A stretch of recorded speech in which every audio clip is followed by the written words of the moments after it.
Hello, and welcome to Season 12 of The Horrific Podcast. We're two friends who live in different places but share a love for scary movies. Each week we watch the same movie on our own and then hop on a call to discuss it. This season, the theme is blatant pandering. We're going to review 10 movies that were either made in or set in the U.S. states that have downloaded the most episodes of The Horrific over the last few years. This will be a shorter season, so we may work in some listener recommendations and horror news along the way too. Thanks for listening. We're coming up on our last stop on this tour around the country to states that download our show the most. Yeah. The last one, man. Taking a little trip to Pennsylvania this week. Yep. Another place I've never been in real life, but I should fix that. My wife's been there. She got me a Rocky Balboa shirt. Oh, nice. Yeah. Yeah, I think Philly is the spot that I would really want to go to, but it would be cool to see Pittsburgh at some point too. Yeah. So, it's a destination. Got places to go, things to do. But this week, we are talking about Pennsylvania because we are reviewing the movie The Crazies.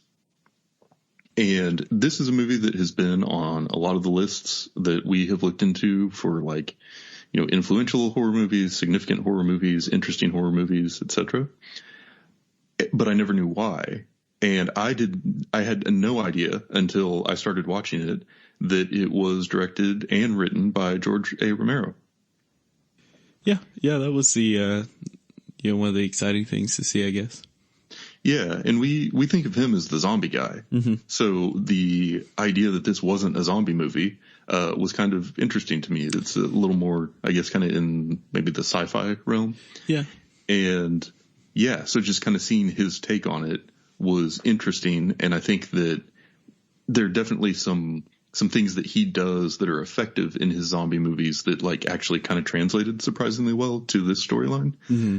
But before we get into that, I will do the introduction, then you can do your fun facts, and then we will get into it wasn't a vaccine, it was a bacteriological weapon details. Mm-hmm.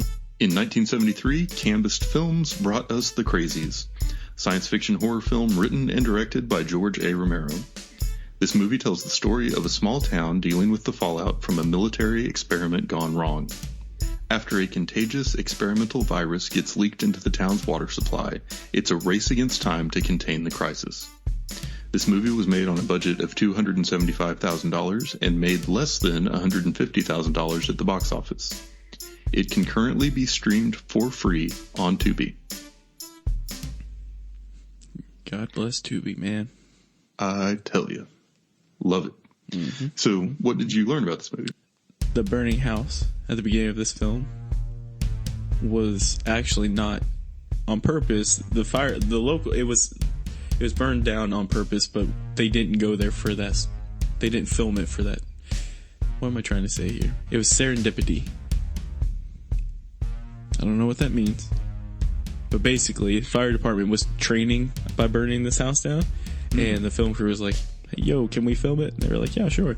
And then, because of that, there were no Hollywood stuntmen. It was all done by locals or firemen, or firework professionals, I guess, too. Which is just pretty cool little thing. And the last fact that I have for this is in the remake, the 2010 version, Lynn Lowry actually has a cameo in it, and I remember watching that version of it, I don't know, a few years ago, and looking up and knowing that she did, but not knowing who it was. So it's just kind of cool to watch it now because I hadn't seen this version of it yet, and know who that was. Very nice. Those are my facts.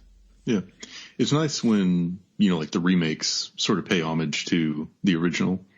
But I like it when it's more subtle like that. We're going to give a cameo to someone who was in the original as opposed to do the requel. Texas Chainsaw Massacre. Yeah, exactly. Wait, what? This lady's... Yeah. Yeah, so... But yeah, this movie, so you mentioned that opening scene with the house on fire. Mm-hmm. That set the tone for this movie in a way that I don't think was totally accurate. Yeah. Like, when I watched that opening scene, I was like, holy crap, this movie is about to go hard and be super brutal and violent and very horrific. Like, these people that get infected are going to be absolute savages.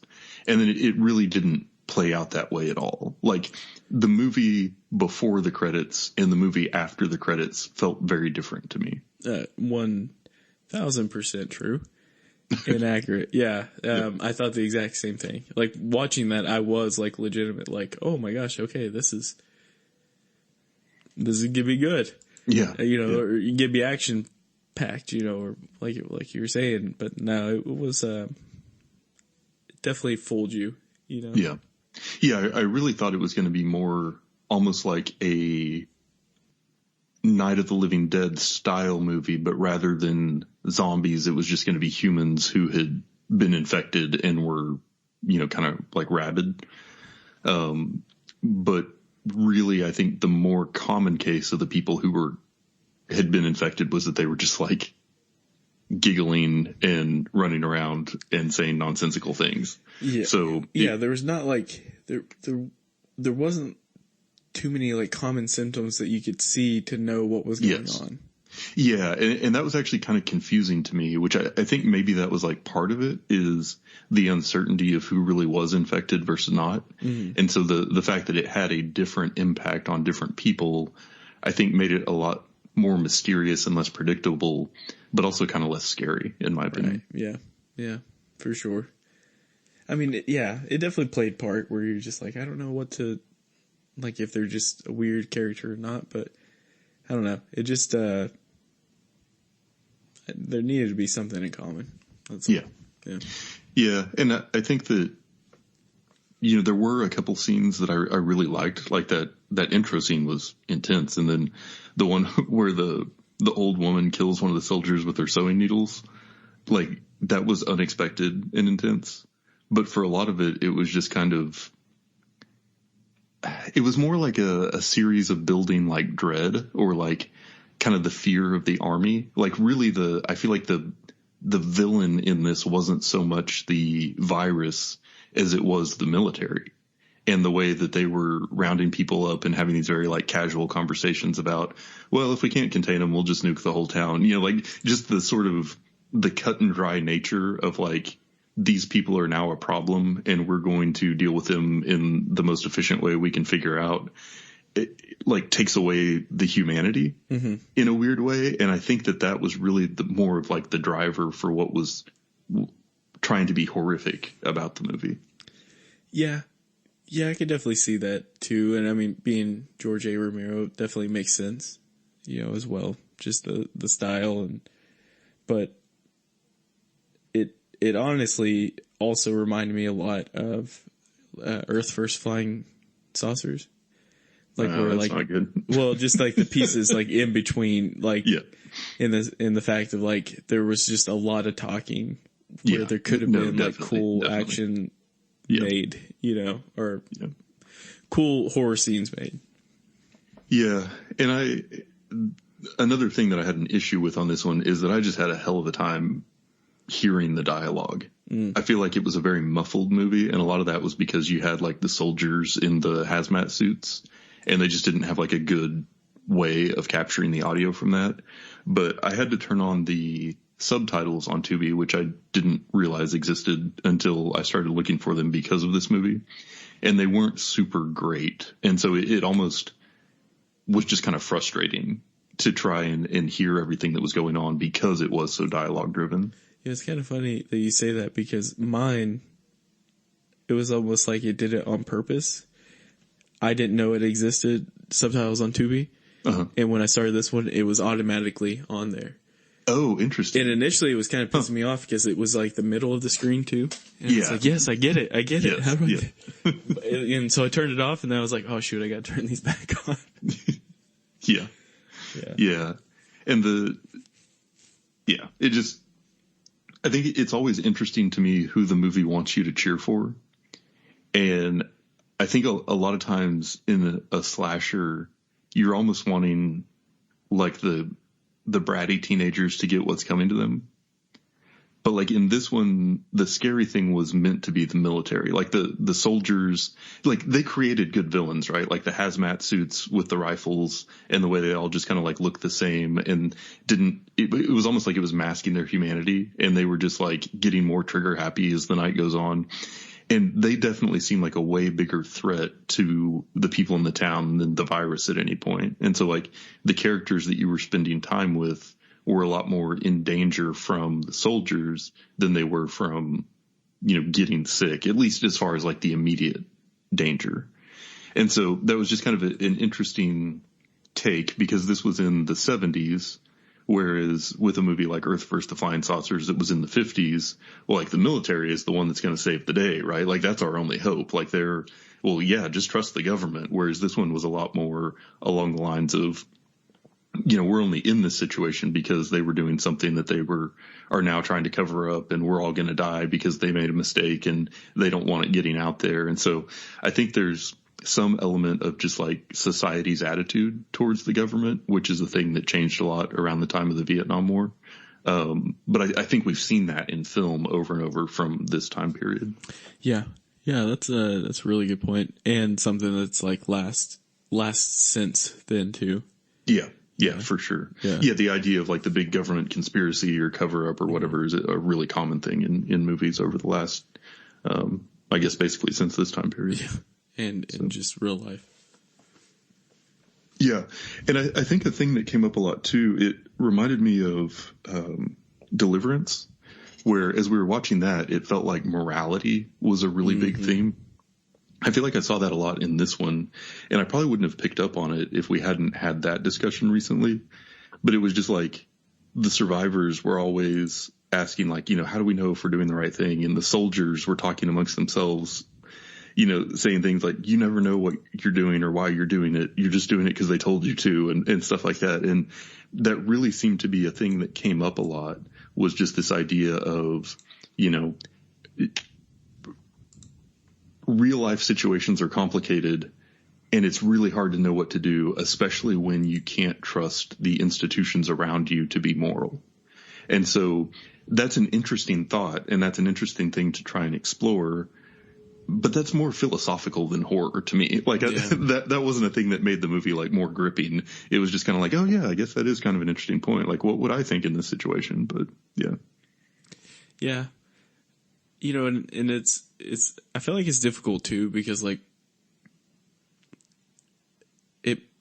sometimes these films can make it seem like it's just Lord of the Flies, like immediately as soon as anything bad kind of happens. Yeah. It's just like mayhem, and it's like, I really don't feel like that would 100% be the case, but yeah, you never know. I guess adding that in too also adds to like not really knowing who's infected and who's not. Kind of thing. But was it antibiotics that like stopped them from being infected? No, I think they thought that the antibiotics might help. So that's what they were trying to give everybody in the beginning. But I think as the movie went on, we found out that it wasn't like a full solution, and that it seemed a little more random. And I was going to try to write some like witty joke comparing like the government's response to this to like the government's response to COVID or something. But it's just like, it's trying too hard. So, yeah. But I'll tell you one thing I did write some jokes about. The soundtrack. Yeah. This was a great episode of the A-Team from a soundtrack perspective. But in general, I think that there were some cool things from a directing standpoint, like the shots and transitions and stuff. But on the whole, I feel like a lot of things about the movie didn't sell what was supposed to be happening in the scene. Like the dramatic moments didn't feel dramatic. The scary moments didn't feel scary. And that was due to the music not supporting it well, the acting not being good. And then I thought the special effects were kind of rough. Like they did some tricks, right? Where it's like, oh yeah, a guy's getting shot. So they cut away from him and then they cut back. And then all of a sudden he has bullet holes and some blood. But you never saw anyone like actually getting shot in a way that was convincing. Like it just, there were a lot of little things about the way it was made that just kind of took the urgency or the intensity out of the situations. And it almost like, it just felt mellow like the whole way through. And I don't think that's what the story was trying to achieve. So I do kind of think that it does. Like there was one scene with a special effect that I was like, that was really good. Mm-hmm. And that was, I can't remember the name of the guy, but he got shot inside of the head towards the end of the film, and it comes out the other side, and it cuts to a scene back to him, and like, it looks like he was shot in the head, you know, like had a hole on one side. I was like, that was decent. Like, why couldn't we have had some of this, you know, or like, did you use all your budget for that one piece, you know? Yeah. And I do think that, like with the directing, there was a couple of things that he was trying to do that didn't necessarily succeed, but like I felt like I could see like what he was trying, and it seemed like it was more modern, like something that we'll see nowadays. But like there be a scene going on, and then all of a sudden it would cut to kind of like the reaction of a few different people. So it would show like, bam, this doctor, bam, this, you know, soldier, this, you know, whatever. And I liked that aspect of it. The timing was almost like off of it in a way, like where it was like longer on one person than the other. Like it was just kind of like the editing piece of it. But like I could see what he was trying to do, like trying to build the drama of what was being said and what was going on. It did kind of fall flat, but like I was saying, you see that nowadays in films, you know, I don't want to say all the time, but you see that happening. So like they were definitely trying to do something that just fell flat through a huge chunk of this movie for me. Yeah. Yeah, I definitely agree with you on that. I feel like there were a lot of things, again, where it was just, whether it was the acting or the way that the music was layered in, or because the sound was too muffled to really like hear any sort of like tone or inflection in the actor's voice, like it was rough, and it was hard to feel like caught up in this one, because it was just like all of those little things that were kind of, I don't know, distracting to the point that it was hard to get lost in the movie. I guess one positive thing I can say about it, or one thing that I did really like, was the ending. I thought that was such a cool way of wrapping this up, where it's like, instead of just, because when the guy finally found the cure, I was just like, oh gosh, now are we just going to sit along for the next 30 minutes where they administer the cure to everyone, and then they, you know, avoid nuking the town at the last minute, and on and on. But the fact that he just got like knocked over and then dropped the cure, and then not only did they not have his research notes, so like all of that was just completely in vain, but then, you know, we realized the guy David must have been immune the whole time, so he actually had the answer in his bloodstream. But by the time they captured him, they were just like, he's not even worth testing. And just the way that the system basically didn't allow any solution to ever come forward, I thought was a really like powerful ending statement to what the whole movie had been. But it took so long to get there that even that, you know, it wasn't like, there was no intensity to that as it was happening. Yeah. And you know, it is George A. Romero. So that I felt like was a true horror, like ending to, you know, like for sure. Yeah. You know, just it wasn't missing just out, giving you what you want. Yeah. Looking at you, Earth first flying saucers. Exactly. You're still mad. Yeah, I'm still pissed. And it's been like 100 weeks since we recorded that. Exactly. Yeah. But I don't know. One thing that I did find kind of interesting about this one, and this is sort of the last thing I had in my notes that I kind of added after it was over, was like a lot of things, if you think back to like Night of the Living Dead or some of his horror or zombie movies, like really what it is, the focus of it or the horror of it is around like this band of survivors who are in this completely like unknown and dangerous environment, and they're trying to get out of it, but they're also like wrestling with the morality of, you know, one of my friends is becoming infected, or this person that I care about is becoming infected. You know, what do I do? Can I really bring myself to, because the idea of like murdering some rando that's turned into a zombie. It's just like, oh yeah, that's a zombie, I can shoot it. Mm-hmm. But if it's like a person that you've been in the trenches with, trying to survive with, and now they're changing, like at what point does it become moral to like put them out of their misery or whatever? Right. And so I feel like all of those things that are kind of like the little like psychological tropes of zombie movies, mm-hmm. we kind of saw with the survivors in this movie as well. And so it was interesting to see kind of that same technique or formula applied to a totally different, like, overarching storyline. Yeah. Yeah, you definitely see that. And I like the aspect of, like, the human nature part of it. Just as long as it's, like, not too strong, too fast, you know? Yeah. Like I was saying, it's not Lord of the Flies. Right. Immediately. Immediately, in normal life, like, that's not the case. Or for the most part, maybe, I guess. But, I mean, cause at the end of the day, like I would handle that situation way different than even you and, you know, everyone else. So that is appropriate.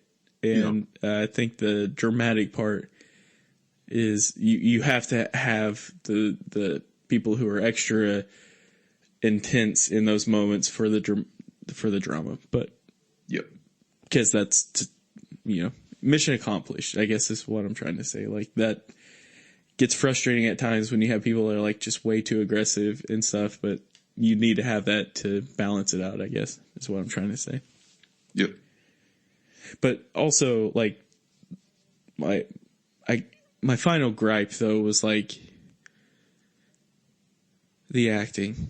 That's it. I'm just gonna leave it there. Scrolling through my notes, I wrote down, like, acting was not good. Acting and dialogue are bad. The acting is a bad part of this movie. Acting is distractingly bad. Like, that's like every third or fourth line. But like I said, and, you know, we've talked about with other movies for sure, like even, what was Terrifier? That didn't have good acting by any means. But it wasn't bad enough, or it wasn't center stage enough to be distracting from the rest of the movie. And because of that, you could kind of get a pass. Like you can make a movie in such a way that the bad like if you're self-aware enough to know that the acting is a liability, you can make the movie in such a way that that's not the main focus to the point that it distracts from what the movie's trying to do. And I don't feel like this movie pulled that off, and that's unfortunate. Yeah. It's like Rambo. The first Rambo, he actually was supposed to talk a lot. And they came in and they're like, no. And he doesn't say much throughout the whole film. And it was like mission accomplished. It's the same thing. Yeah. Just don't have a lot of dialogue. It will be okay. Yeah. Yeah. Or even, you know, just like make sure the dialogue is happening in such a way that, you know, it's not what is driving the scene and the story. Because you can do a lot of other filmmaking things to do that. And that's just, I feel like we're beating a dead zombie a little bit here, but it's just, this movie felt like it was close to doing a lot of things well, but it just kind of shot itself in the foot. Yep. And that's it for today's episode. If you've listened this far, then thank you, and we hope you've enjoyed it. We're always looking for new ideas, so if you have any questions, comments, or movie suggestions, please send us an email at thehorrificpod@gmail.com, or feel free to comment on or message our Facebook page. Just search for The Horrific Podcast. Thanks for listening.